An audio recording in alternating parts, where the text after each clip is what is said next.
দেখছি রাজ্যের নির্দিষ্ট একটি সংবাদ মাধ্যমের বিশিষ্ট সাংবাদিক, তথাকথিত বিশিষ্ট সাংবাদিক প্রকাশ্যে কোনো একটি ধর্ম এবং জাতিকে প্রকাশ্যেই হুমকি, প্রকাশ্যে থ্রেট দিচ্ছেন।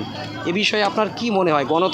গণতন্ত্রের চতুর্থ স্তম্ভে আজকে কোথায় দাঁড়িয়ে? যান আপনার হিউম্যান রাইটস কে পাকিস্তানে দেখান, যান। ভারতের খাবেন, ভারতের থাকবেন, ভারতের পাসপোর্ট ব্যবহার করবেন, আর সেকুলারিজম খেলা খেলবেন। আর আমাদের দেশে কতদিন আপনাদের এই একই বৃন্ত তুইতে কুসুম কিসের কুসুম? সাংবাদিক বন্ধুদের নিরপেক্ষ হওয়া দরকার। তারা খবর পরিবেশন করেন, মানুষ তাদের থেকে জানতে পারে, তাদের থেকেই খবরটা পায়। কিন্তু যখন তারা কোনো নির্দিষ্ট রাজনৈতিক দলের সাহায্য সহযোগিতা করার জন্য একেবারে তাদের সাংবিধানিক দায়বদ্ধতার বাইরে গিয়ে কাজ করেন, সত্যি এটা দেশের জন্য অত্যন্ত এবং গণতন্ত্রের জন্য অত্যন্ত ক্ষতিকর।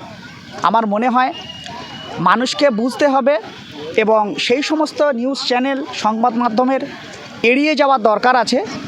কারণ তারা যেভাবে সমাজে বিষ ছড়াচ্ছে, এবং আশা করি প্রশাসন এই বিষয়ে যথাযথ পদক্ষেপ নেবেন।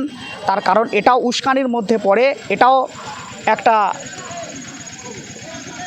বিভিন্ন থানায় ওনার নামে ইতিমধ্যেই এফআইআর হয়েছে। গ্রেপ্তারের দাবিতে সোচ্চার হচ্ছেন বিভিন্ন মহল থেকে। এ বিষয়ে কি বলতে চাই? প্রশাসন সচেষ্ট আছে, নিশ্চয়ই প্রশাসন এই বিষয়টা দেখবে। প্রশাসনের উপরে আমাদের আস্থা ভরসা সবটাই আছে, তারা এই বিষয়টা নিশ্চয়ই দেখবে।